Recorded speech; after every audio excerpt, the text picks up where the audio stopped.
Madalas ka bang mag-alala sa tuwing nade-delayed ang iyong menstruation? Lagi mo bang naiisip na baka buntis ka na? Hi guys, this is Lay M and welcome back to our channel. So in this video, pag-uusapan natin yung mga dahilan, yung mga posibleng dahilan kung bakit nade-delayed yung ating menstruation. So ano nga ba ang mga cause nito?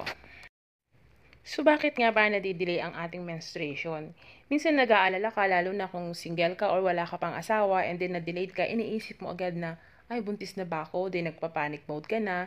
Pero hindi dapat ganun. Dapat alamin mo muna kung ano ba yung mga sanhi. Hindi lang kasi pagbubuntis ang sanhi ng pagka-delayed ng ating period.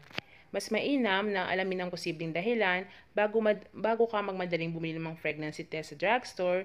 Alamin muna natin ngayon kung ano ba yung mga 6 na karaniwang dahilan kapag hindi pa tayo dinadatnan ng ating buwan ng dalaw.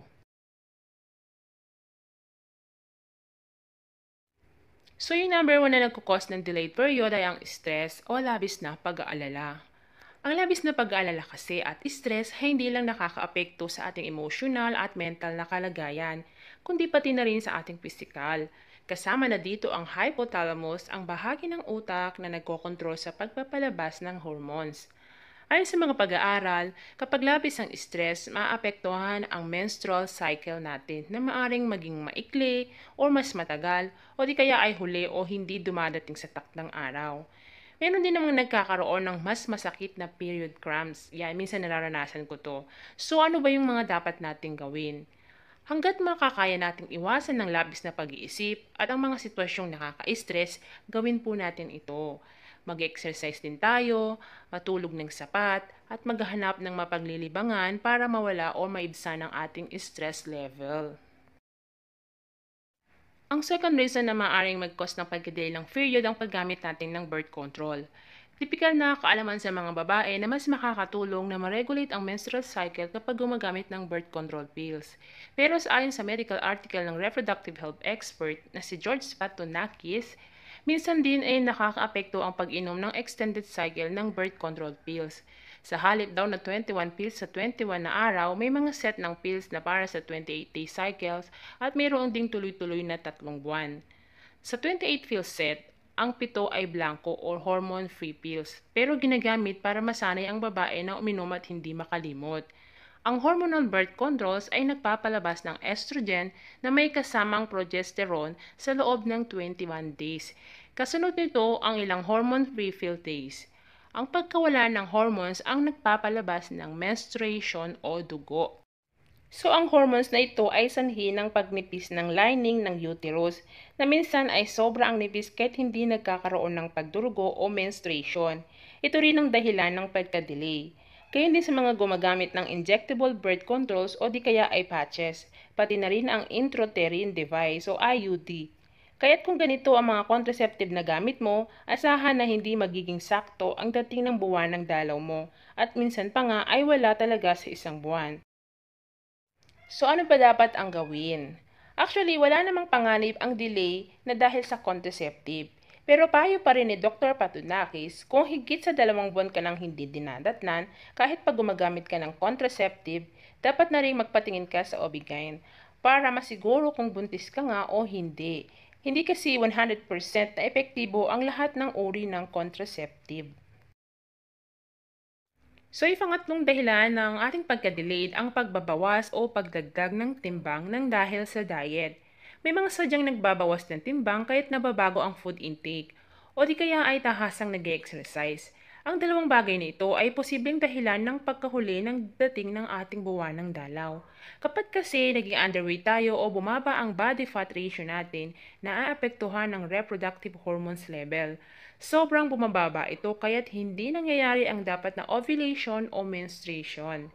Gayon din ang problema kapag labis naman ang nadagdag sa timbang. Bagamat mas apektado ang pagkahuli ng menstruation kapag labis ang pagbagsak ng ating timbang. Kapag kasi sa kulang tayo sa sustansya ang ating katawan, naaapektuhan nito ang produksyon ng hormones na nagre-regulate sa ovaryo ng babae. So ang dapat nating gawin, kung huli ang dating ng menstruation mo at posibleng dahil ito sa mabilis na pagbaba ng timbang o sa pag-exercise, dapat ding kumonsulta agad sa doktor o sa dietitian para mapayuhan ka ng kakailanganing vitamins at nutrients ng katawan mo para ma-regulate ang iyong period. Ang pagdagdag ng kahit kaunting timbang ay makakatulong din na mabalik sa regular ang menstruation. So yung pang-apat na dahilan natin ay ang pagkakaroon ng PCOS o hormonal imbalance. PCOS ang isa sa pinakaraniwang hormonal disorder ng mga babae. May mga hormones tulad ng prolactin o thyroid hormones na nagiging sanhi ng menstrual delay. Pero sa isang typical na menstrual cycle, ang bawat ovaryo ng babae ay naglalabas ng 5 follicles. Isa dito ang maglalabas ng itlog para sa ovulation. Kapag may PCOS ang isang babae, may mga sobrang follicles. Kaya mas marami ang nag-aagawan para maglabas ng itlog at tumatagal ang proseso ng ovulation. At hanggang walang nailalabas na itlog, hindi magsisimula ang menstrual cycle. Kapag may abnormal na level ng hormones ang isang babae, nagiging sanhi din ito ng pagkakaroon niya ng maliliit na cyst sa ovaryo. So, ang pangunahing sintomas ng PCOS ay ang labis na pagbigat ng timbang o obesity. Dagdag pa ang pagtaas ng level ng hormone ng androgen na nagiging sanhi ng taghiyawat at makapal na buhok o balahibo sa mukha at dibdib.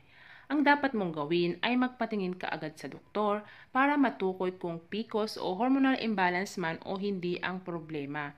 Nalalaman ito sa pamamagitan ng blood test. Kadalasan ay kailangan lang ng gamot para maibalik ang regular na dating ng menstruation. Kapag hindi naagapan, maaring mapunta ito sa endometrial cancer. Para lubusan mong malaman kung may PCOS ka nga, kailangan ng masusing blood test at ultrasound ng ovaries. Tanging ang mga doktor lamang ang makapagbibigay ng diagnosis para din masiguro na wala ng ibang kondisyon na dahilan ng delayed ng menstruation mo.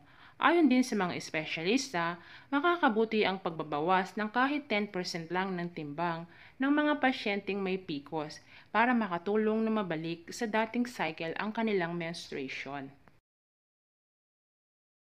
Ang panglimang dahilan ay ang perimenopause. Ang average na pagdating ng menopause ay edad 50 to 52 pataas.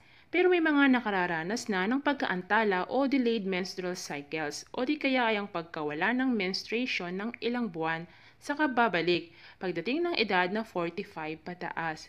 Imbis na 28 days ang pagitan, nagiging 48 days o higit pa dahil posible ito sa estrogen levels ay nag-iiba-iba na o maaring may problema din sa ovaries.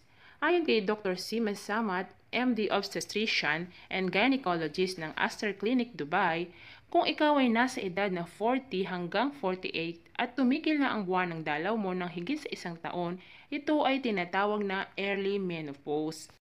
So ito naman po yung mga dapat natin gawin. Kumonsulta sa iyong OB/GYN para malaman kung ano ang mga sintomas o senyales ng perimenopause, kung paano mapapangalagaan ang iyong sarili at kung ano ang makatutulong na inumin o kainin. Ang pang-anim na dahilan ay maaaring senyalis na ito ng karamdaman. Maaaring hudyat din ito ng karamdaman na tulad ng diabetes o thyroid disease. Ang mga babaeng may ganitong karamdaman ay nagkakaroon ng problema sa ovulation at nahuhuli ang menstruation. Sintomas din ito ng labis na pagdurugo na minsan na hindi pala menstruation at panghihina. Kapag may tumor, maaaring makaranas ng sakit ng ulo, panlalabo ng paningin at may discharge mula sa dede.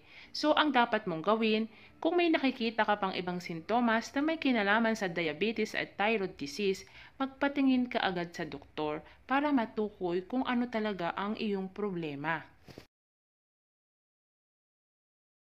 So, yan po yung ilan sa mga sintomas ng pagka-delay ng ating menstruation. Pero sa huli, hindi pa rin dapat iwaksi ang posibilidad ng pagbubuntis nga ang dahilan ng late menstruation.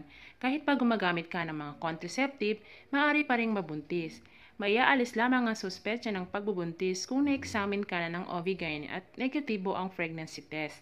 Sa lahat ng posibilidad, makakabuti kung ang isang babae ay maglilista ng petsa ng unang araw at huling araw ng kanyang menstruation para malaman ang sariling cycle. Kapag nagpatingin din kasi sa doktor, ito ang unang tinatanong, una at huling araw ng pinakahuling menstruation. Kung may nararamdaman na din kakaiba, gawing regular ang check-up sa iyong OB/GYN, pati sa mga kinakailangang test tulad ng pap smear at kaalaman sa reproductive health at pangangalaga sa sarili ay makakatulong na makaiwas o maagapan ang anumang malubhang komplikasyon. So I hope may natutunan kayo mga darling. No? See you on my next video and thank you for watching. Literally chuck it in the pan with no fat, oil or butter. No oil or butter have gone in there. No, and I'm just going to rinse it round like so. Look how non-stick it is. I mean, this is still wet in here, but I can literally peel that off the base of that pan. How fantastic is that? Look. Extraordinary. Take it over, and when you're ready to serve it up, it will literally just fall out the pan like that. Now, another great feature. They go in the oven, they go in the freezer, and they go under the grill. For the oven and the freezer, you just remove the handle, pull the button back towards you, lift up, and that is it. I mean, it's that simple. It does look pretty simple. Have a go, Robert. go on, see what you Let's see if I think. can give it a go. Oh, that's brilliant, isn't it? Yeah. Really quick and simple.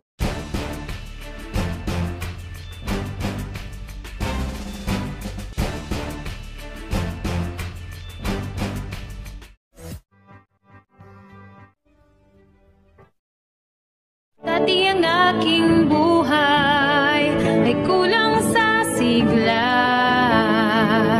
Gandang taglay ko ay hindi nila makita. Ngunit nang ikaw ay makilala, ang beauty ko'y nililingon na. So pick and pack, shop till you drop. Sa isa shop, gaganda ang buhay. Pick and pack, shop till you drop. Sa isa shop, mundo'y magiging makulay. So pick and pack, shop till you drop. Sa isa shop, gaganda ang buhay. Pick and pack, shop till you drop. Sa isa shop, mundo'y magiging makulay. Mundo'y magiging makulay.